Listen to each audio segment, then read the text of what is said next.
Hello everyone. I'm Susmita. Welcome to my channel. South central railway నుంచి మనకి apprenticeships సంబంధించి మనకు నోటిఫికేషన్ అనేది రిలీజ్ చేశారనమాట.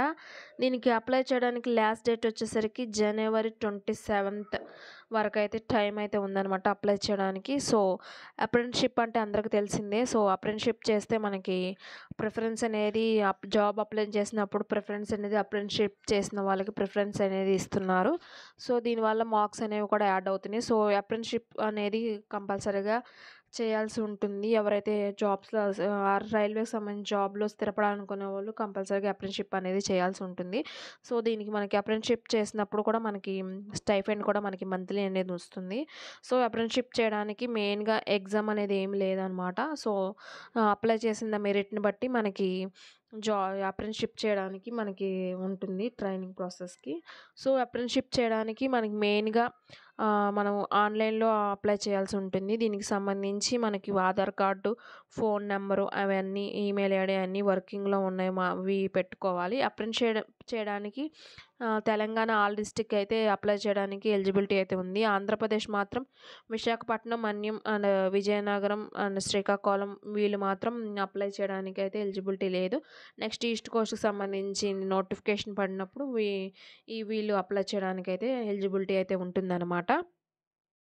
సో, ట్రైనింగ్ ఇచ్చే యూనిట్లు వైస్‌గా మనకి విజయవాడ ఇలా ఇచ్చారనమాట. గుంతకల్, నెల్లూరు ఇయన్నీ ఇచ్చారు. సో, చూసుకోండి అన్నీ వర్క్‌షాప్స్‌కి సంబంధించిన తిరుపతి ఇవన్నిట్లో ఉన్నాయనమాట. సో, మనకి ఎలిజిబిలిటీని బట్టి దగ్గరున్న ఏరియాలోనే వస్తుంది. హైదరాబాద్ సంథింగ్ ఇలా అన్నీ ఉన్నాయి. సో, దీనికి సంబంధించిన లింక్ డిస్క్రిప్షన్‌లో నేనైతే ఉంచుతాను. సో, చూసుకొని అప్లై చేసుకోండి.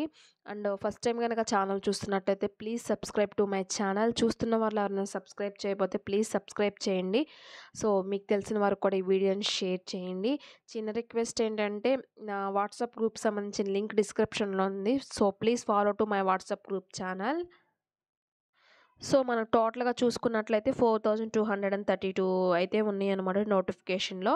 సో, ట్రేడ్స్ చూసుకున్నట్లయితే 16 ట్రేడ్స్ అయితే ఉన్నాయి. AC mechanic and air conditioning and carpenter and diesel mechanic and electronic mechanic and industrial electronics and electrician and electrical అసెంట్రీ and electrician, power maintenance electrician and training lighting electrician and filter and motor mechanic vehicles and machinist and mechanic and machine tool maintenance, painter and welder వీటికి సంబంధించి మనకి categories వైస్‌గా కూడా మనకి ఇక్కడైతే all కేటగిరీస్‌కి సంబంధించి మనకి ఇచ్చారనమాట.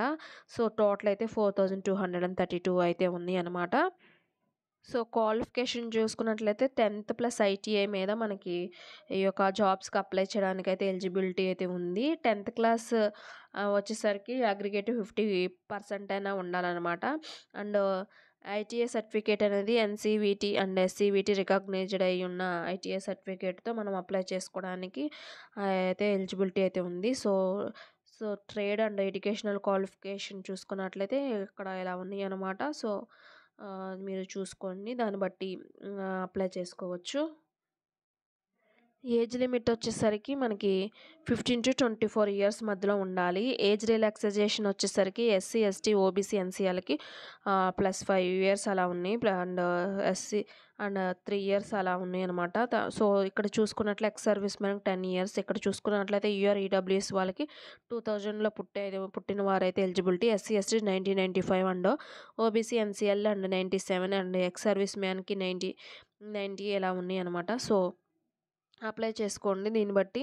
సో, మనకి అప్రెంటిస్‌షిప్ చేసినట్లయితే మనకి మాక్సిమం జాబ్ వచ్చే అవకాశాలైతే ఉంటాయి. మనకి స్టైఫండ్ కూడా మనకి పర్ మంత్ 8000 అలా ఇస్తున్నారు. సో, దీనికైతే ఎగ్జామ్ అనేది కండక్ట్ చేయట్లేదు.